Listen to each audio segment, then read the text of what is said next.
Hello, this is the Queen Who cares for you, and I am continuing to piggyback off my first video, going in blind.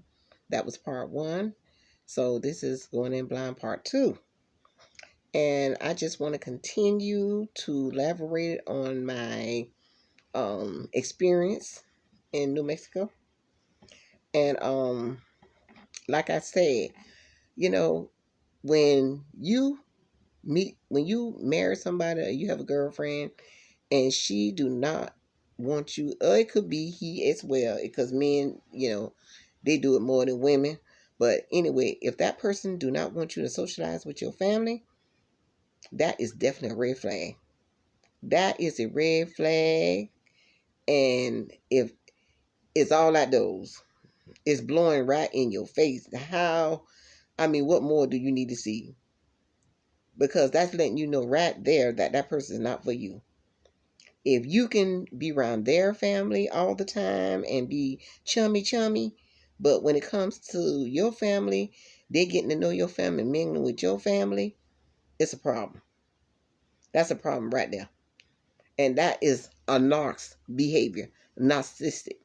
Narcissistic, I believe I'm pronouncing it right. Narcissistic, whatever.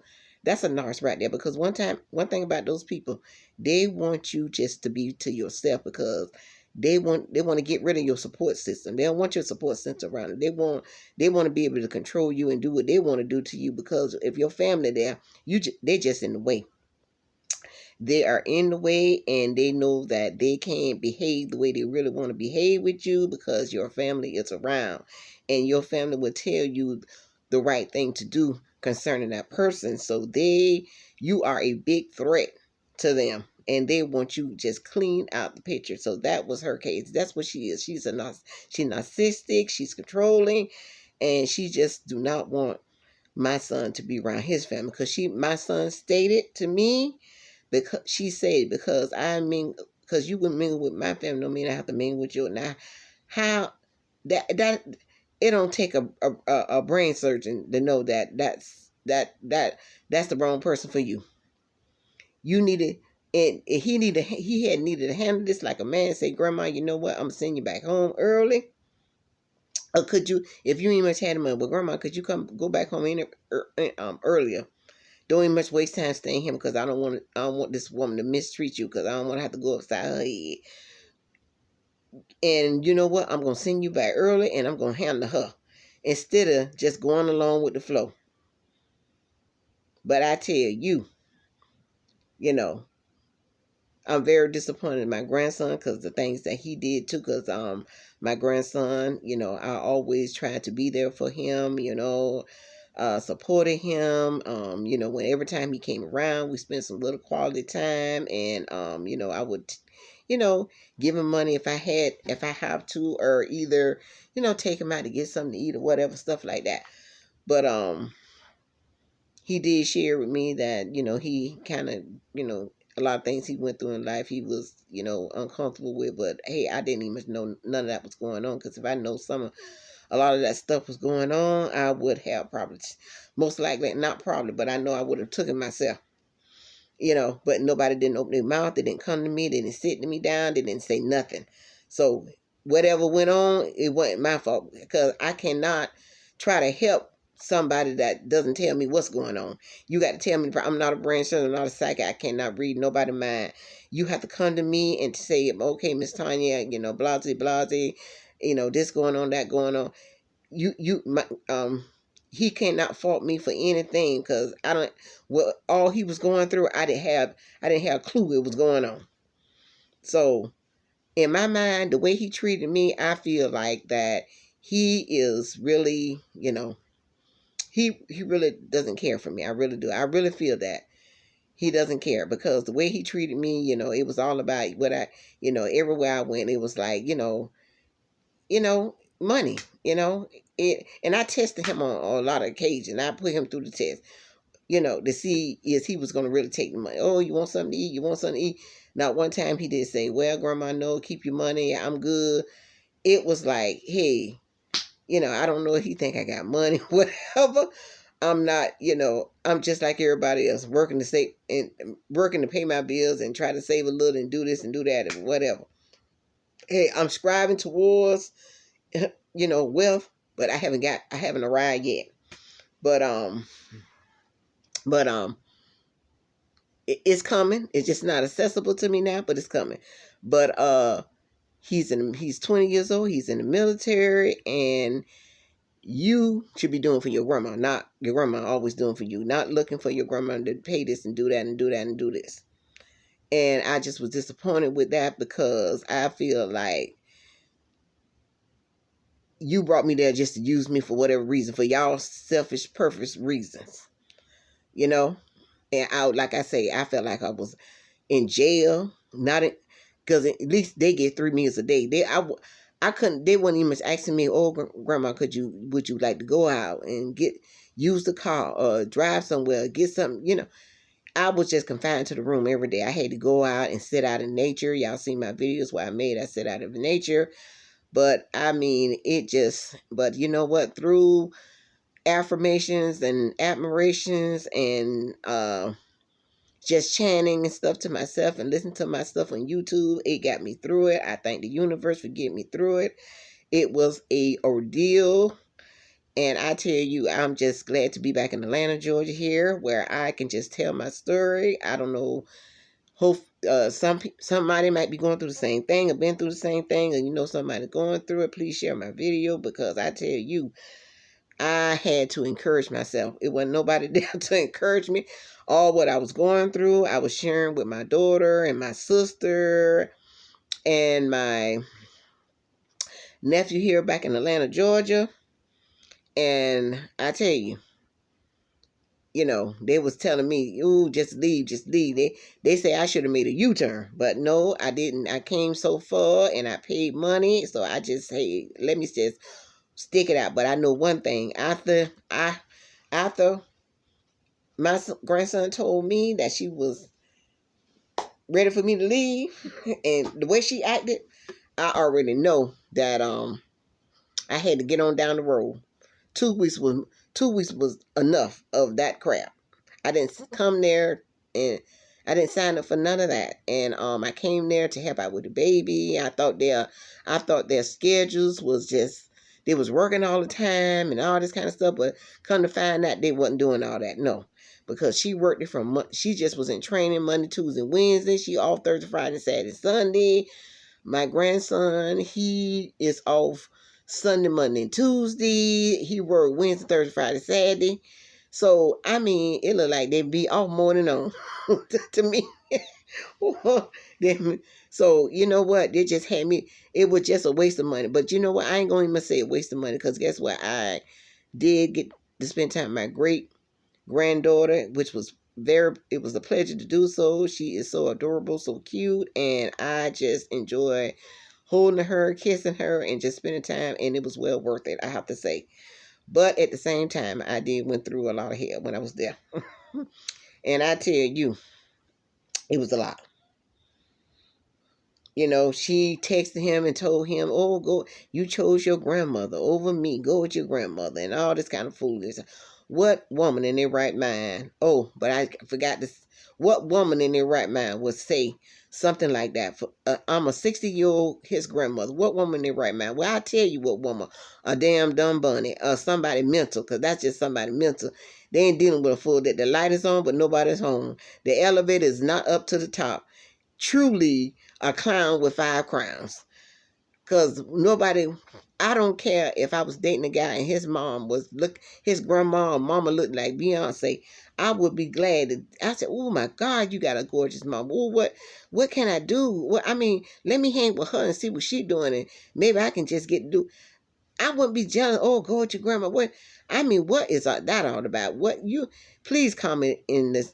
Please make comments please comment below, because I love to hear some of the comments. What do you think about this situation? Just let me know. Can we talk about this? Can we talk about this? Because it just don't make no sense at all. It really don't. But I tell you, I went through a lot. Like I say, if I told my daughter, if I would have stayed there for about 3 months, I probably be coming back looking like a skeleton. Even though I need to lose weight, I don't want to lose it that way, just sitting in the room and not eating nothing at all, because you know what? It just was so uncomfortable coming out and knowing that somebody's walking around the house and they dislike you. What it don't make no sense staying in somebody's house like that. But at the same time, you want me to stay there to keep your kids. You don't want to have nothing to do with me. You don't want to say nothing to me, but you want me to stay there and keep your kids. How dumb is that? That's just like saying, oh yeah, I don't like Miss Tanya. She get on my nerve. I can't stand inside her. I can't wait till she go. But guess what? Kaylin, it's okay for her to sit here. It's okay for her to sit here and watch you. Oh man, it's okay for her to babysit. But I sure hate her. But it's okay for her to babysit. Does that make sense? No, it don't make sense at all. Because guess what? If I didn't like somebody, and for whatever reason, they damn sure ain't gonna be keeping my churn. That's for damn sure.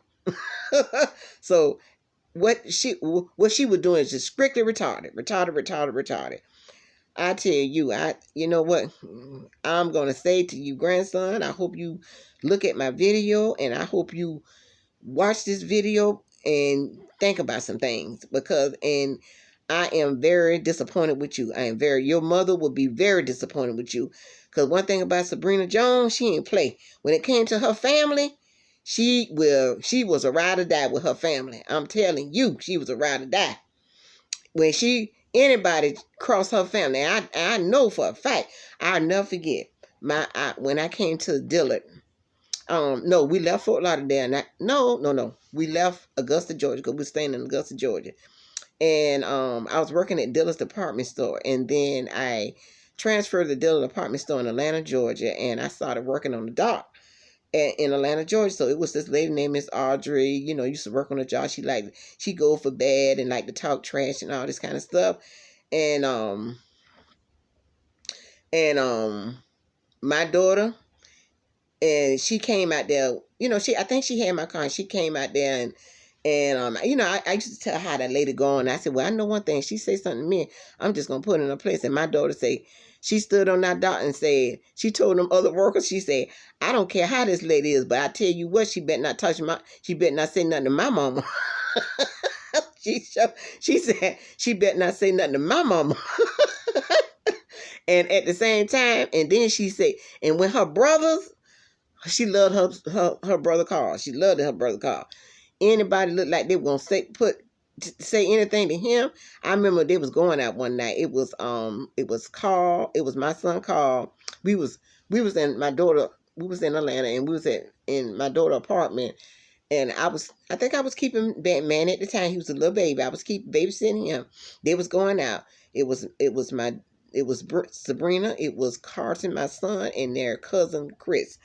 And some guy across the hall came out of the apartment. He had this dog, big old dog. The dog was just barking and stuff at us, and at them or whatever. And he looked like the dog was trying to pull at my son, go towards my son or something.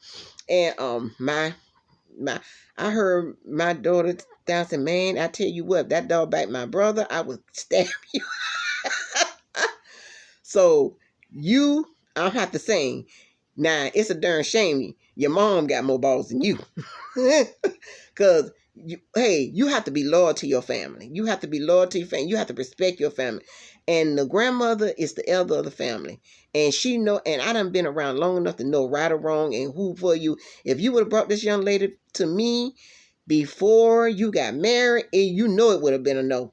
But you want to go out and do your own thing because you think you was grown enough to do it. No, the milk is not dried around your mouth yet alone your babies.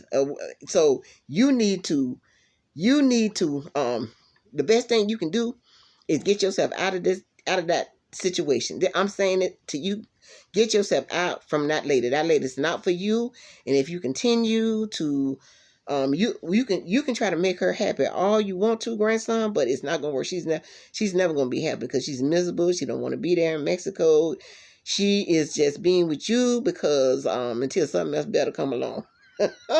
That's why she much that's why she keep on saying that she want to get a job in case she wake up one day and she gonna be by herself and all that kind of stuff. she want to move on anyway. She got in her mind to move. She ain't got in her mind to stick around with you. You are just a temporary situation until something else come along that she really want. Cause she want. Let me tell you something about women. One thing about us women, we want men. We want men. We don't want pushovers. When we find out we can push over man, that's a darn turn off. And that's why she don't respect you, because you only must stand up for. If you don't stand up for your own damn family, god dog, she know you're a pushover. She got you right now, right where she wants you. So, and the only way you're gonna earn your respect is to get her to come to your level. You don't need to come to her level. You need to go. She need to come to your level. So, hey, but for right now, I'm disappointed. I'm not gonna tell no lie, family. I mean, I went through, like I say, when he dropped me off at the airport, he didn't need much help me at the airport. Walk me all the way up there to take my luggage. I had to struggle, and like I said, I was listening to all that cussing music. In the car, it just was so disrespectful. It was just disgrace. So I tell you, I block, delete, and everything from all social media, Hey, I got to get my respect some type of way. If you cannot respect me and honor me, please do not be around me. And that's for sure. I do not tolerate disrespect from nobody. And I don't care who it is. I'm not going to tolerate it. But anyway, I'm getting ready to end this video. And please share, like, comment, thumbs up, and please subscribe to my video. And you guys enjoy the rest of you guys' afternoon. Wear your masks, keep your 6 feet distance, watch your surrounding, and just stay in a positive environment and just live the life that you desire to live on your own terms. I will see you guys in the next video. Peace, love, and happiness. Peace.